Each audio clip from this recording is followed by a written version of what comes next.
स्मिताताई कसा झालाय बघा. हा बघते.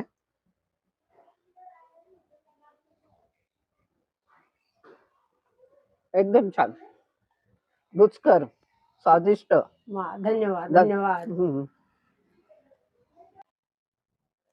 नमस्कार, मी मृणाल कुकिंग या चॅनलमध्ये आपल्या सर्वांचं खूप खूप हार्दिक स्वागत. मंडळी, आज मी माझ्या बहीण बहिणीच्या घरी आलेली आहे आणि त्यांच्या आग्रहावरनं एक रेसिपी करण्याचा प्रयत्न करते आहे. आपण रव्याचा उपमा नेहमीच करतो.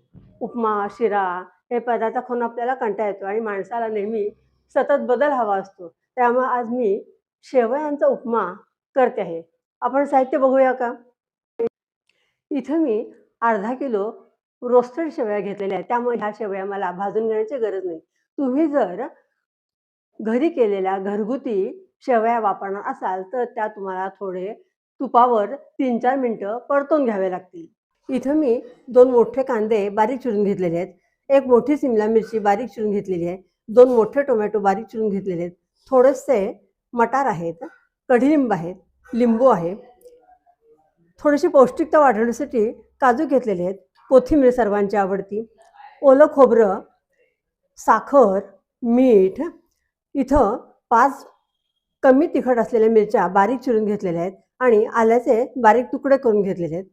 2 चमचे उडदाची डाळ घेतलेली आहे.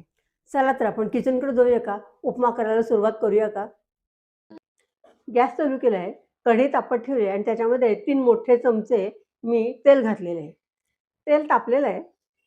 आता मी ह्याच्यामध्ये 1 चमचा मोहरी घालते आहे.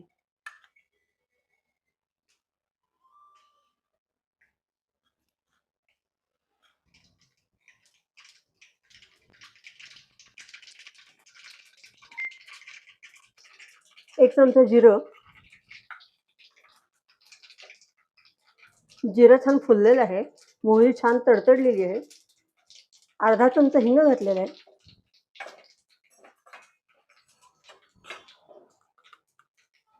अर्धा चमचा हळद घालते आहे.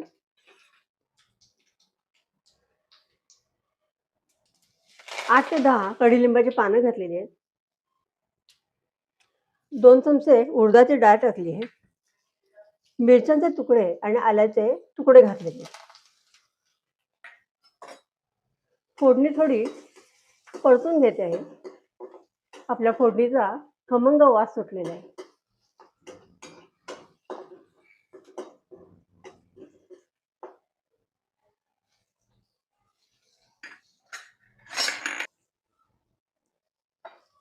इथं मी कांदा घालते फोडणीमध्ये.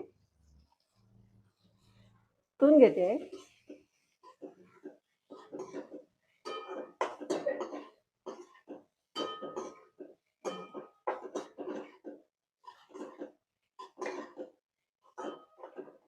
फोडणीचा वास एवढा खमंग सुटला आहे, भूक चाळवली गेलेली आहे त्यामुळे.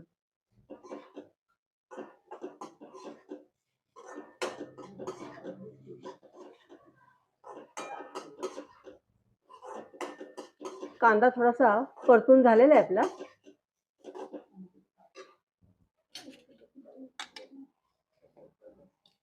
आता मी त्याच्यामध्ये टोमॅटो घालते आणि सिमला मिरची घालून घेते.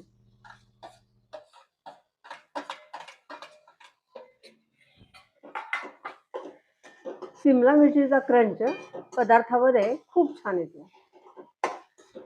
तुम्ही तुम्हाला आवडतील त्या भाज्या ह्याच्यामध्ये घालू शकता.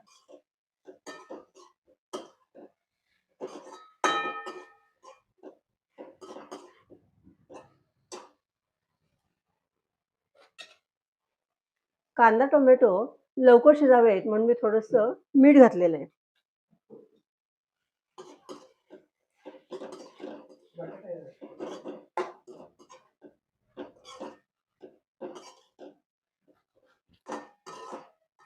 तुम्ही जर घरी केलेल्या शेवया वापरणार असाल तर त्याआधी तुपावर किंवा तेलावर परतून घ्या थोड्याशा आणि नंतर मग फोडणीत घालायच्या आणि परतून घ्यायच्या.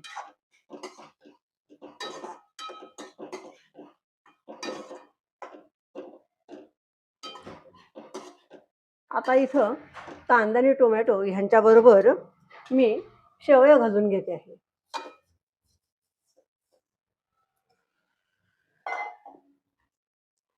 शेवया 1-2 मिनिटं मी परतून घेणार आहे ह्याच्याबरोबर.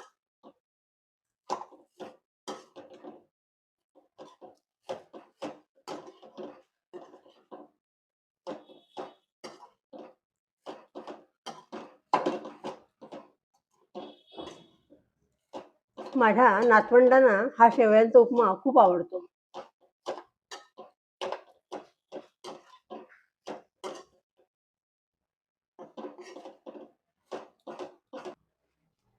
इथं थोडेसे वाफवलेले मटार घालते.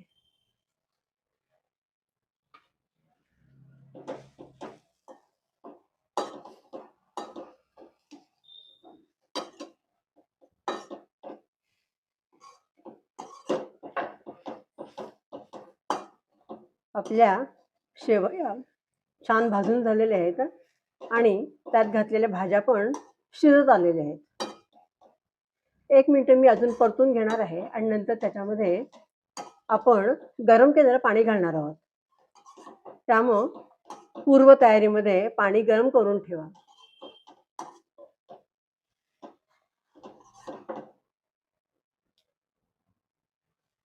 चवीप्रमाणे मीठ घालते आहे.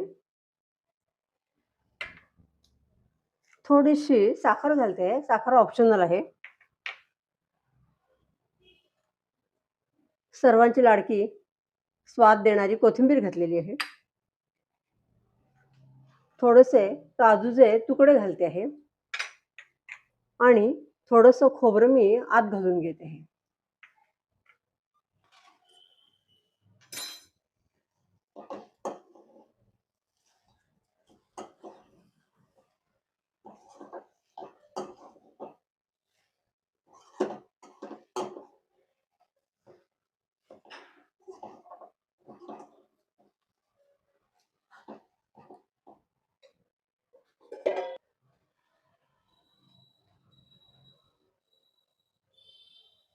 इथे मी पाणी घालून घेते. गरम पाणी घातलेलं आहे.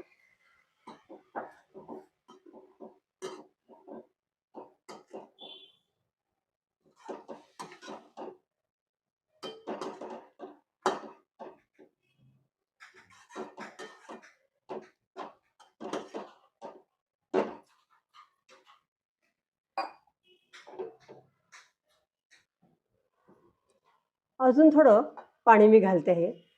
पाण्याचं प्रमाण तुम्ही तुमच्या मर्जीप्रमाणे कमी जास्त करू शकता. तुम्हाला उपमा कसा पाहिजे त्या प्रमाणात घालायचे.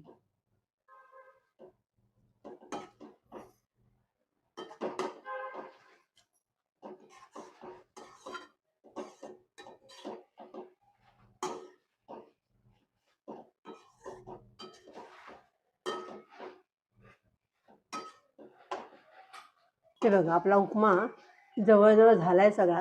शेवया पण छान शिजल्या आहेत. भाज्या पण छान शिजल्या आहेत. आता हा अजून थोडासा मोकळा आणि सुट्टा होण्यासाठी आणि त्याची पौष्टिकता वाढवण्यासाठी मी ह्याच्यामध्ये 2 चमचे साजूक तूप घालते.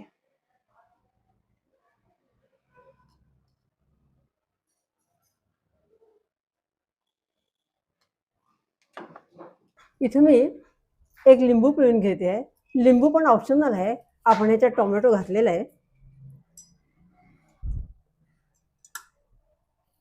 कोणाकोणाला लिंबू आवडत नाही.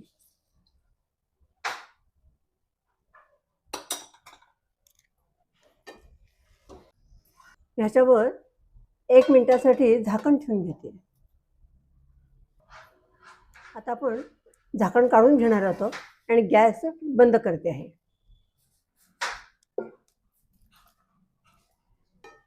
आपण आता उपम्याचं प्लेटिंग करून घेऊया. हे बघा उपमा आपला एकदम मोकळा झालाय, सुंदर झालाय, रंग पण छान आलेला आहे आणि पौष्टिक पण झालेला आहे. रेसिपी आवडल्यास लाईक, शेअर, सबस्क्राईब करा. तुमचे अभिप्राय कळवा. तुमच्या एका लाईकनं, सबस्क्राईबनं आमचा उत्साह वाढतो, प्रेरणा मिळते आम्हाला. तेव्हा नक्की शेअर करा, सबस्क्राईब करा. थोडंसं खोबरं, कोथिंबीर आणि काजू. मस्त झाला उपमा. या आमच्या चॅनलवर असेच नाविन्यपूर्ण रेसिपी असतात. त्यासाठी नक्कीच बघत राहा मृणाल कुकिंग चॅनल. परत परत भेटणारच आहोत. सध्या थंडीचा मोसम आहे, त्याचा अनुभव घ्या, आनंद लुटा. परत परत भेटणारच आहोत. धन्यवाद.